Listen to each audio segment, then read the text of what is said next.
کێشە سەرەکیەکە ئێمە ئەوەیە کە ئەم ژنە ناتوانێت وەکو جاران خزمەتی من بکە. ئەوەیە کێشە سەرەکیەکە ئێمە. بەس کاک دکتۆر ئەو زۆر شتەیە باسی ناکە، یعنی بۆ باسی برادەرەکانم ناکە. ئەوان یعنی زۆربیان لە ژنەکانیان جابوونەتەوە. باشە من پێڵێم ئەگەر کێشەکەی ئێمە بە جابوون و یەکلای ئەبێتەوە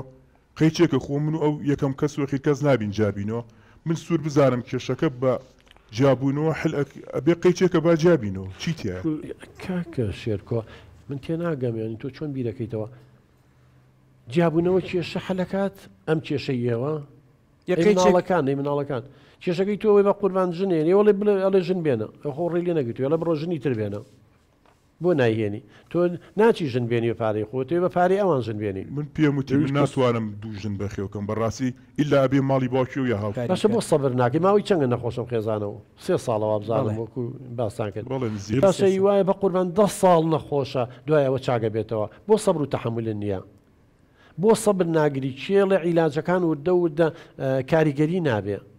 ئەی خۆ هاوسەرگیری بە قوربانین قوربانیدان تەسێدان جا هەر کەسێ ژنەکەی نەخۆش کەوت و تووشی کێشەی بوازی لێبێنێم دنیای چی لێ بە قوربانم ژیانە چی لێوێ بە دۆزەخ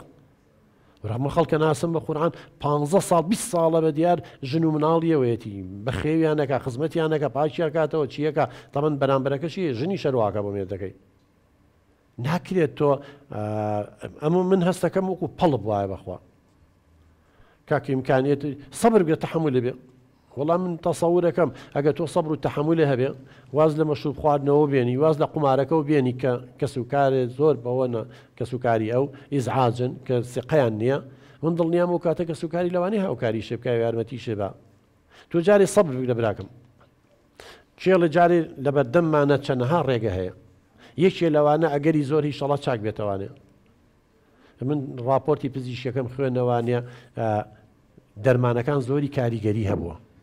بەس خۆ دەزانی و نەخۆشیە کاتێوێ و نەشگەشتوەتە دەرەجە 3 تا بڵاو بوو بێتەوانێ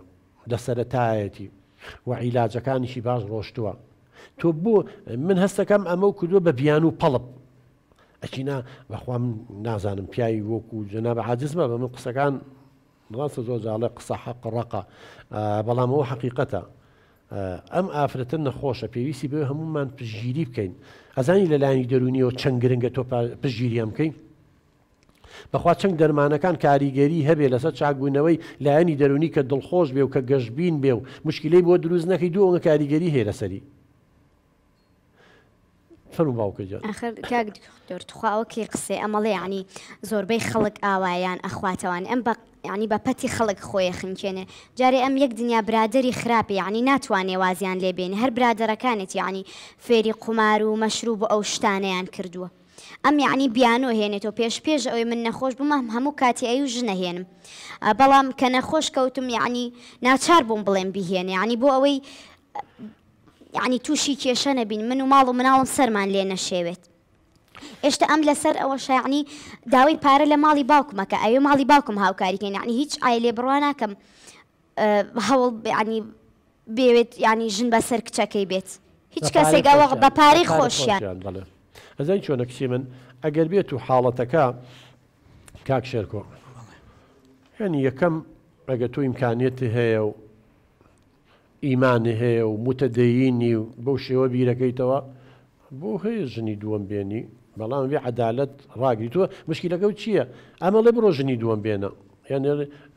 کە خوا ڕێگەی پیاوی ئەمیش ڕێگەی پیاوی خۆ شتی کە خوا حەڵاڵی کردێم حرامی ناکات بەڵام مشکلەکە تۆ کێشەکە ئەوە نییە کێشەکە ئەوەیە ئەتەوێت لەسەر حسابی ئەم و خێزانەکەی ژن بێنی بە قوربان شتی واکووا هەیە لە چ وڵاتێک بووە لە چ شوێنێکە هەیە کەسێک کێ پارە و باتێ بڕۆ بڵێ ژن بەسە کچەکەم بێنە ڕاستەکەی بەس کاک شێرکۆ یارمەتی بە شتەکانە بۆ تەواوکەن ئەمە یەک هەر کاتێک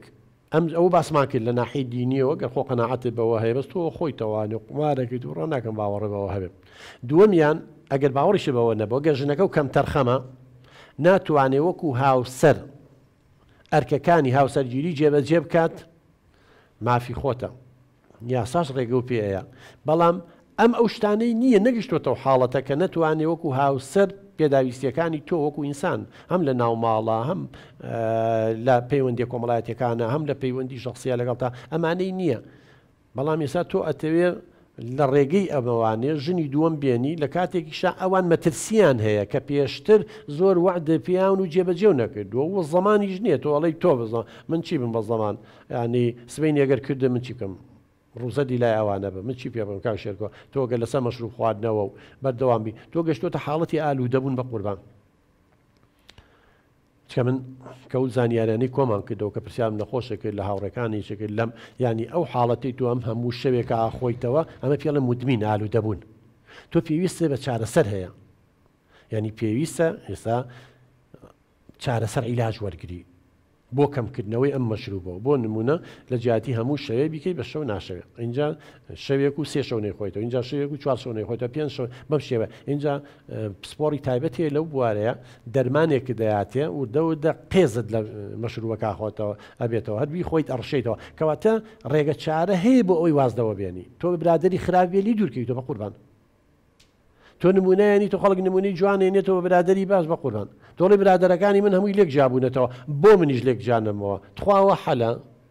جە برادەرەکانی لێک جابوونێتەوە کێ لە مناڵەکانی سەرگەدان دەبەوە کێ لە تۆ ژنێت تەلاقی و تو سێ چوار مناڵەکەی تەسەرەوە ئەمە حەلە حەلەکە بەس بۆ خۆیەتی سربەستە بێ و ئازاد دەبێ و هەر لەسەر خواردنەوە و مەشروب و قومارەکەی بەردەوامە بێ و شەو نایێتەوە ماڵەوە دەدا بەڵام هەم خۆشی لە دواییە ئەم ئالوبوونە وای لێیەکە بفەوتێت هەم مناڵەکانی شەکەونە سەر و جادی و بەڕەڵابن